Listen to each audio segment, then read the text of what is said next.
Retour sur le plateau TV du Salon de l'immobilier de Marseille, avec une question qui est entièrement et bien sûr totalement dédiée au marché de l'immobilier. Une question simple. Marseille a-t-elle vraiment changé? Pour en parler, Yves Morenne, le maire des 6 et 8e arrondissements de Marseille, et puis Sébastien Didier, qui est membre du directoire de la CEPAC. Alors, la question simple que je pose à tous les deux. Nous sommes Marseillais tous les trois. Moi, je suis peut-être un peu plus vieux que vous. Donc, j'ai un peu plus de recul.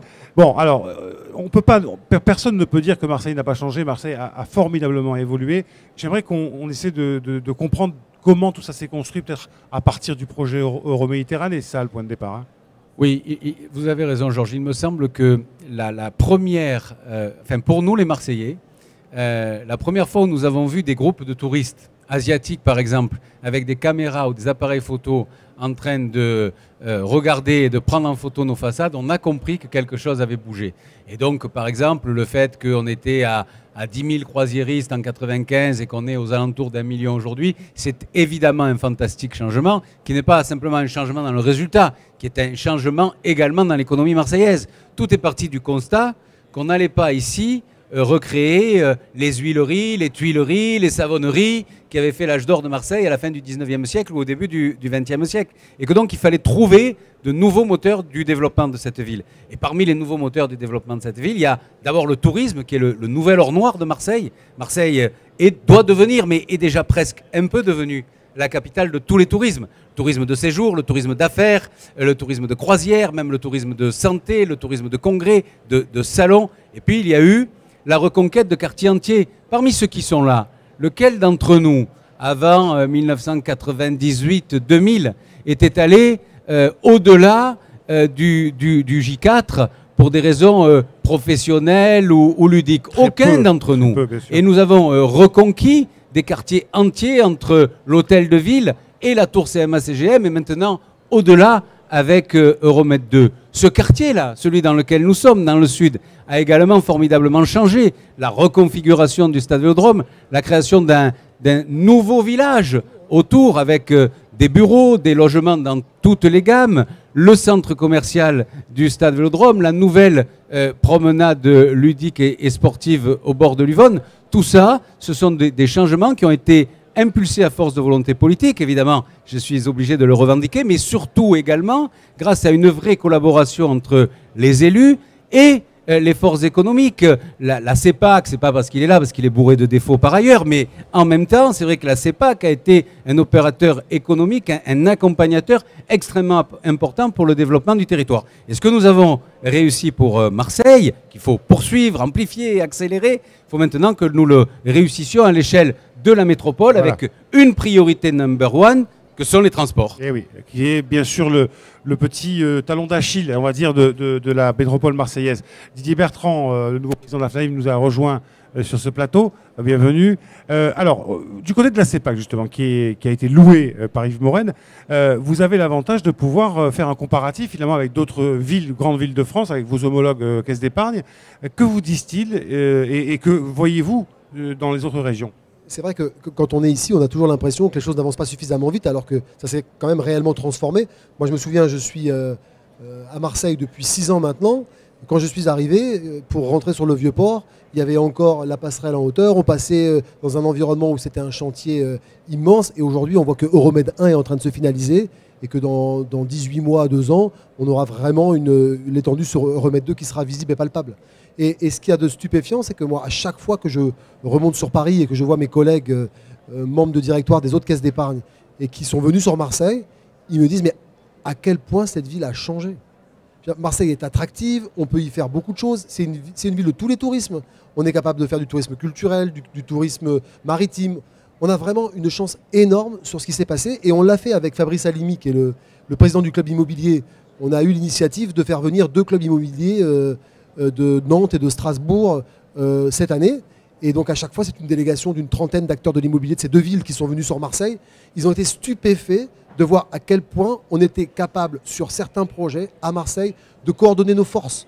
et on voit qu'on a capacité à faire travailler les services de l'urbanisme de la ville ou de la métropole avec des promoteurs privés, avec des collectivités locales, avec des partenaires qui prennent à bail des bureaux ou des commerces, et pour finalement porter des projets qui sont hallucinants.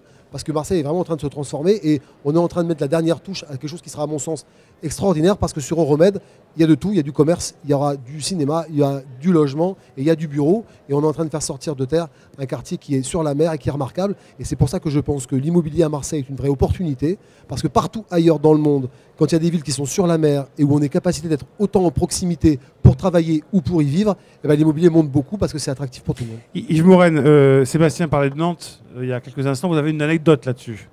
Oui, le maire de Marseille, Jean-Claude Gaudin, m'a raconté qu'au cours de l'été dernier, le maire de Nantes était venu visiter Marseille de façon privée pour des raisons purement familiales, et il n'avait pas prévenu Jean-Claude Gaudin de sa venue.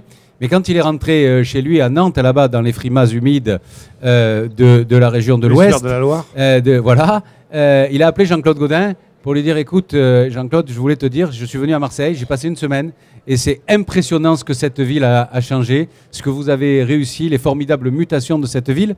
Et le maire de Marseille, dont on connaît la répartie et l'humour, lui a répondu, c'est super, merci beaucoup, si tu pouvais aller le dire à la télé à tes petits camarades socialistes marseillais, ça me ferait plaisir. Voilà pour l'anecdote. Alors, Didier Bertrand, vous êtes bien sûr deux casquettes pour vous. Casquette immobilière, mais celle de la Chambre de commerce et d'industrie également. Vous êtes membre élu de la CCI Marseille-Provence. Sur l'aspect, puisque c'est de ça dont on parle aujourd'hui, sur l'aspect économique, cette métamorphose de Marseille, bien sûr, vous la percevez à la Chambre, mais elle a des applications très concrètes en termes d'emploi, en termes d'installation de nouvelles entreprises. On a vraiment vu, parce que le thème, je vous rappelle, de l'émission, c'est Marseille a-t-elle vraiment changé? Alors pour vous, est-ce qu'elle a vraiment changé? Bien entendu, elle a vraiment changé. On vient d'en parler. Je crois que l'image la plus forte que l'on ait, c'est sur les volumes de vente que l'on est en train de récupérer. Aujourd'hui, sur ces 6 derniers mois, en volume de vente, notamment sur l'ancien, on est entre plus 10 et plus 15%. Alors, au-delà de l'environnement général que l'on a, qui est porteur, Marseille décuple cet esprit-là. Surtout qu'au niveau des prix, notamment dans l'ancien, on a atteint un plancher très bas, puisque les prix ont fini de diminuer et sont en train, non pas de remonter, mais se stabilisent. Tout ça aidé, bien entendu, par les taux d'intérêt. Je ne sais pas si vous en avez parlé. Donc, Marseille, oui, est en train d'évoluer. Un certain nombre de grands événements ont eu lieu. D'autres grands événements sont en train de se préparer. Et tout ce qui est en termes d'immobilier est en train de bouger dans tous les quartiers. Ce n'est pas qu'un seul quartier. C'est ça qui est intéressant. Au niveau des entreprises et de l'emploi, qu'est-ce que vous remarquez? La Banque de France vient, je crois, il y a ces quelques jours, de donner ses conclusions sur le dernier semestre. C'est compliqué, bien entendu, mais on sent un certain nombre de choses qui sont en train de bouger et dans le bon sens. Je peux rajouter sur la conjoncture économique, c'est vrai qu'on avait eu un premier trimestre qui était très bien orienté, qu'on avait un trimestre où la croissance sur notre territoire était de 0,7%. On avait un secteur du BTP et de l'immobilier au sens large qui était très positif pour l'ensemble de l'économie de notre territoire. Malheureusement, pour le tourisme, l'attentat de Nice du 14 juillet a été catastrophique. Nos gros porteurs hôteliers ont eu des annulations de réservations, surtout avec les tours opérateurs internationaux et asiatiques en particulier, assez importants. C'est-à-dire que malheureusement, tout ce qu'on fait, à chaque fois, on peut être rattrapé par des événements exogènes qui finalement nous obligent à repartir et à reconstruire pour repositionner notre ville sur l'échiquier international.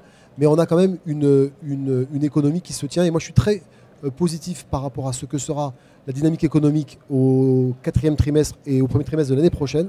Mais je pense que le BTP et l'immobilier vont être vraiment les deux secteurs qui vont tirer notre économie locale. Et on a aussi le transport, où à l'aéroport, on a 2,8% de hausse du trafic de passagers, donc ça continue à être bien orienté. C'est pareil pour les croisiéristes, Yves l'a dit tout à l'heure, on continue après plusieurs années de très forte croissance à avoir une croissance de 3% du nombre de croisiéristes qui passent par Marseille. Merci à tous les trois d'avoir participé à cette émission. On va se retrouver dans quelques instants sur ce plateau pour remettre le prix Innov Immo pour la première fois avec bien sûr la CEPAC et avec bien sûr les lauréats. A tout de suite.